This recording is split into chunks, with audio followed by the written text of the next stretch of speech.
So you need to get the key out, and you need to have access. Yep. So that you can actually get the key out. Okay. Yep. So this is the wall. Just The key. second one, okay. Yep, Second one. Second from the left. Mm-hmm. And Some lights. once you get the keys out, you just need to find the one that's labeled E. Show me. Let's see if I can find it. E. Oh man. Of course. Of course it will be easy. W H F W E. All right. E. Show me E. E.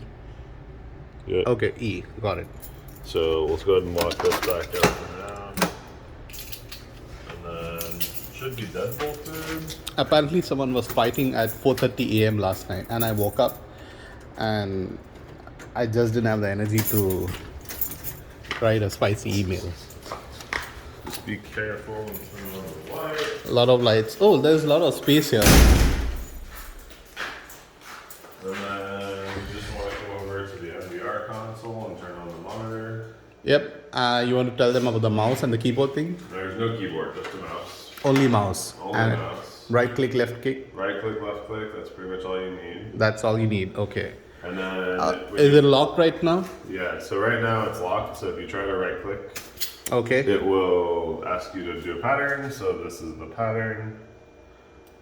Okay. And then that logs you in properly to the NVR. All right. So this is just like the view screen. Mm-hmm. So Let me zoom in now on this one. So if you right click again, it will go full screen. Right click full screen, left click back. Well, if you double click on one of these, like let's say this one, it'll bring it up in full screen mode. Okay.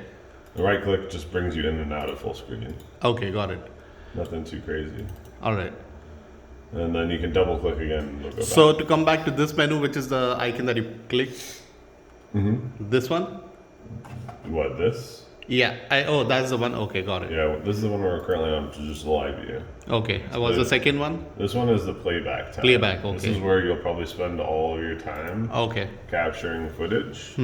So you go to playback, and then you pick one of the cameras from the list, right? Yep. So we'll do like the gate camera to make it easy. Gate Okay. ramp. All right. So there's two different modes down here that are useful. There's smart mode and normal. Smart and normal. Okay, down there. Yep. And so smart mode will take you through each of these red events in time. Red events in time around like see over there. Yep. That's what he's talking about. Okay. So you can skip through them using the forward, and it will Got it. go through one by one, time by time. Each event that was triggered, which in this case should be based off of the alerts we have already set up. So you can see every car that comes in and out. You can also see on the left side the month and date time, so you can see all the recorded footage that we have. So up until today. So that's over here in this Yeah. calendar area. So if you want to go back to like Friday the 1st, you just double click on it, and then it will I think there's a reset. glitch with that thing, right? When it says Friday the 1st, it'll most likely a week behind or something like that. No. You sure? Yeah, 7/1/2022. That's Okay. right. All right. Okay. So then you can go back in time. So like we have about 4 weeks of video Okay. Perfect. now, where you can go back. So if you want to go back to the 10th, you could do that. Maybe 10th you of can June. you can keep going back if you want to. As long as you can. And Yeah, it'll just roll over automatically. So instead of doing this, so smart mode only let you run one stream at a time. If you go back to normal mode and then you select like up to 4 different cameras. cameras, you Nice. should be able to bring up all of them at the same time and in the same But the time. trigger can be what? What do you mean? I mean, the events. Oh, okay. They'll just not have any You smart just, events. Yeah, you just can't do smart Or events. they'll over probably this. overlap all over again, and then you choose what you want. Correct. Got it. So at this point, like this is perfect for if you want to like track someone across multiple cameras or stuff like that. So let's say that like we found stuff we want, right? We'll go back to one camera to make it simple again. Yeah. Unselect the rest of them Yeah. and just select the one that you need. So to export data, you need a flash drive, Show me that. Okay. and that flash drive just needs to get plugged in down the 2 USB ports. Let me zoom out a bit. Okay. Bing, bang, boom. And if it's plugged in and working, you should be able to So down here on the bottom left, you have to start a clipping session. Let's clip one, maybe from 4:30 last night. So let's just do a quick. Whatever, anyway. Yeah. That's fine. So we'll do, so these two like brackets are your bounding for your clip that you're gonna export, right? So if you wanna do an hour-long clip, you just bound it to an hour yourself. Okay. And I'll zoom in a little bit more to make it easier to see. So at this point, this is a pretty long clip. This would be like an hour long. So let's do like a 5-minute clip just to make it quick. Okay. Downloading it should not be a problem, right? An hour? It doesn't take very long. Okay. So once you have this bound to the right time, so you can see you click on the clip.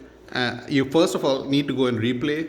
You go to clip and then you select the time bound, whatever they're interested in. Obviously with the date and the camera sections selected right. And then what? This is really important actually. You see how there's like a blue checkbox here? Yes. That's important. If you click it again, it goes away. That means this camera feed is selected for export. Got it. And you'll see why that's important and we do more than one camera. Okay. But once you have the right clip done, you want to do export clip, video and log. Yes. And then it's going to try to find a flash drive. So it looks like it found the flash drive. Okay. We'll see if it'll let us create a folder. We'll create a folder called test. Hey, look at that. All right. And then all you gotta do is hit OK. Okay, MP4. Yep. Yeah. And so this is kind of the critical time. Like it's exporting it now to the USB drive. Don't touch it. Don't screw with it. Yeah. Don't do anything. Literally, once you've started exporting one set, you don't want to screw with anything because it will get interrupted and then it will not behave correctly. Got it. So even if you're doing like 4 cameras at once, which we'll do. One at a time? No, You can do 4 at a time? Yeah. And it'll be 4 different videos or? Yep. Oh, nice. So like we'll do the same thing, right? Now we have 4 up. Clip. We'll select the time frame. Okay. We'll drag it to be short. We don't need to export a lot of data right now. Got it. I do like, I don't know, that's 7 minutes almost. What you notice is there's only one blue checkbox. Yep. So all you gotta do is left click on the other ones. Booyah now. Okay. Yep. And now you can export the clip, same as we just did. Okay. And we'll tell it to go back into the test folder. You can see there's actually already now 2 files there. 4 GB chunks. Yep. No? That's what he said. No, not really. This is much smaller. If it doesn't need to split it up at 4 gig, it won't. All right. So now you can see it's exporting again, but we see we have 4 different exports. The D's represent the different channels for the cameras. So you can see it's actually 4 different exports occurring. Got it. So again, at this point, you don't want to screw with it. You don't want to go start looking for your next export. You just want to let it do its thing because this is how you let it be successful. Okay. This is how you work with it. Once it's done, then you can start looking for your next export or start looking at your next Do you video. need to unmount the USB or you can just pull it out? Just pull it out. It's pretty easy. So once it's done, no more time remaining, you're good to go and you can pretty much just go down here, yank the USB drive, and you're done. How do you log the system back? That's a great question. So once you're done here, go back to the live view and then just go Live view, which is this button. Yep. Okay, got it. Yep. And then you want to go to the power off and just go to log out. Log out. Okay. And then it will bring back here, and now it's sat back to the same place where It was. Okay. Yep. Perfect. Good. I think we are done. Woot woot. Good job, Aditya. Good job.